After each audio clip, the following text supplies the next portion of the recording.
Hello and welcome back to What's Bubbling in ZIM.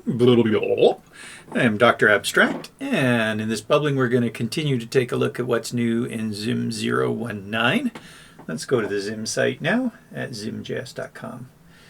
And we can find out what's new by pressing the What's New or use the ZIM 019 up here. We've done a general bubbling overview of everything, so if you've just arrived you should check that out. There's also one on a cheat sheet. We've done the shuffler and we took a look at shader channels. Shader channels is what perspective and glitch are built on, and we're going to take a look at perspective right now to see what that's about. So before you watch the perspective one, make sure you see the shader channels one and you'll get an idea of what we're doing behind the scene with the perspective here. So if we go in, we have taken a ZIM object and we're applying a shader to it that allows us to do perspectives. Shaders have these things called uniforms. Uniforms are a way that we can pass variables into shaders to make changes to them. And basically these control handles right here are passing in data to that shader so that that changes a perspective. And we can press on this guy and do both those at once, or indeed now that that's pressed, these sort of mirror to create these effects. There is this twist effect right there, which is looks a bit odd to start. However, if we do this thing called a plane, so let me bring that back, and this is a plane that shows a plane. Now watch what happens when we do the twist. Okay, I hadn't set both of those moving at the same, so that's why. So it all kind of works out.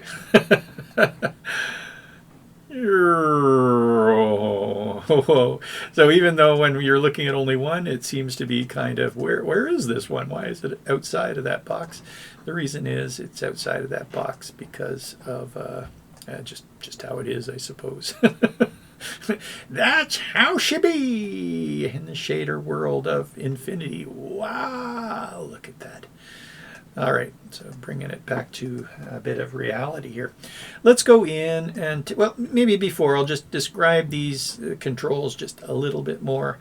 These are the sides, and so when you press on a side, then these guys work together like that.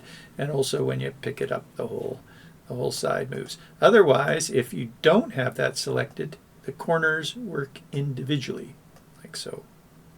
Once it's selected, so now that that's selected, they'll work together, and the only way to unselect it is just click off it, click back on it. This one also is a side, and these two sides actually can work together as well. So now both this one and this one are moving, and when I pick up the corner, it sort of keeps it straight through both of these. Okay, I don't know how often you'll use that. There are all three of those operating, but when I move this, only these two, which are adjacent, will do their thing. Anyway, so that's that. Let's see. You can control how these show up. You can make it interactive false. So those controls are similar to blob and squiggle controls. A lot of the similarities to them. As a matter of fact, that's what they are. This is actually a blob, and all we've done is added side controls, special side controls. So these controls at the side are not really the same as the corner controls. Corner controls are blob controls. The side controls here are custom for the perspective.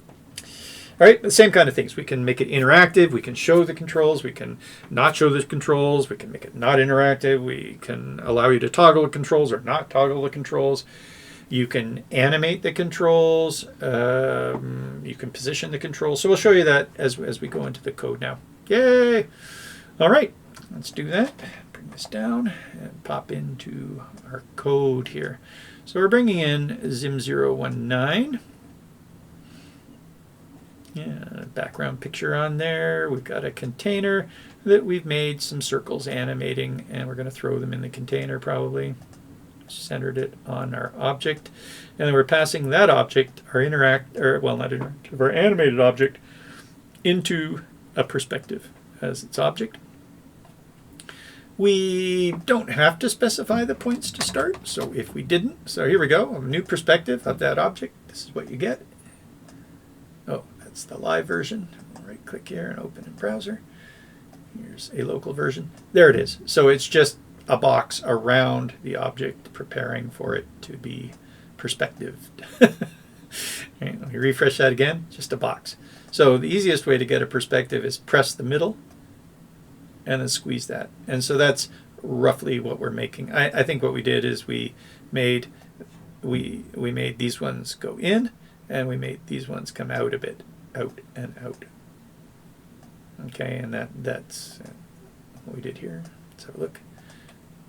So we passed in our points. First point is top left corner, and that's at negative the object width. So this is 0, 0, negative the object width, and then our height would be negative the height divided by 2, or sorry, negative the object width divided by 2, and then negative the height divided by 2, but we added 50 to it. So we set the width to negative the object width, negative the object height, and then we adding is coming down, we added 50 to it right there. Then we did this one, and we set it to the object width, the object negative the object height divided by 2, sorry, object width divided by 2, negative the object height divided by 2, and then this time we subtracted 50. So we went up even higher. We did this one where we added 50, we did this one where we subtracted 50. And that looks like this, right in there. So it's just on the Y's that we're changing it. Top left, we added, that means we go down. Top right, we subtracted, that means we go up. Bottom right, we added, which means we go down, make that even wider. And the bottom left, we subtracted, that means we pinched it and come up.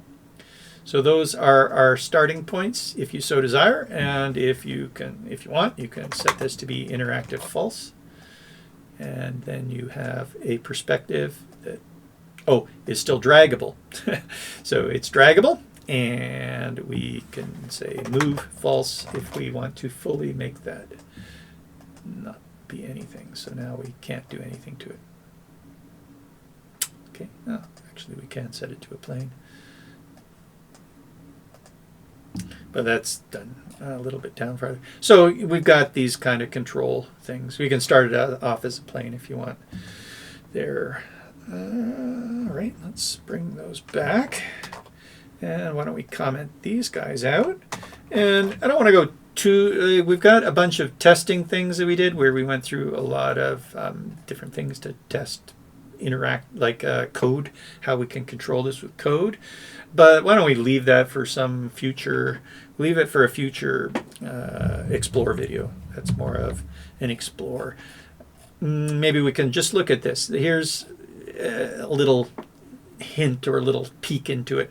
So with code, we can do things like perspective.select aside. And so I'll comment those guys out. We'll just do that one. Did we bring back? We don't have any points going on. So now that side, this is side 3, side 0, 1, 2, 3 is selected.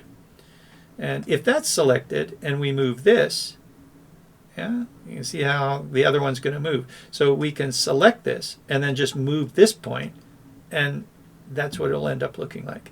If this weren't selected, so we'll click off it. Now it's not selected and move this. Only that one moves. Okay, not the mirrored. So that's why we're wanting to do the perspective with code. So we selected the middle one, which is the easiest. Then we said perspective.select corner 0. This is corner 0, corner 1, corner 2, corner 3. So perspective.select corner 0, and please move that 0 in the X and 100 down. So we've asked the corner, so if we come in and this were selected for us, we've now moved that down 100, and therefore this moves up 100. Anytime we move with code, we have to update the corner. So we've updated that corner. So this thing returns the corner that we selected, and this thing updates that corner. And then finally we say perspective deselect all my points. There's probably a way to deselect 3, but just deselect points. And we come in here And this is what it looks like now.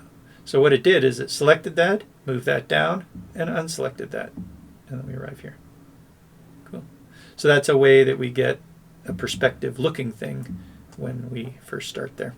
All right, and the rest is similar to that, where we're toggling things and selecting corners and animating things. We're animating corners to a certain location. We're wiggling corners, all that kind of stuff. So we'll take a look at that maybe later in an Explore video. Our toggle there is down in the corner. When we change the toggle, we're basically telling the uniform's plane property to be toggled, whatever the toggle is right there.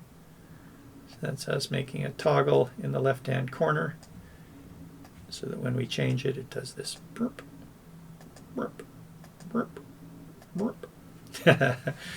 Cool. I am Dr. Abstract, and this has been a What's Bubbling at ZIM. You're welcome to come and find us. Oh, this is the local version. Therefore, that thing at the top is going to a local /index, which doesn't exist. All right, anyway, you're welcome to join us at the forum right here, or Discord, and say hi. That would be great.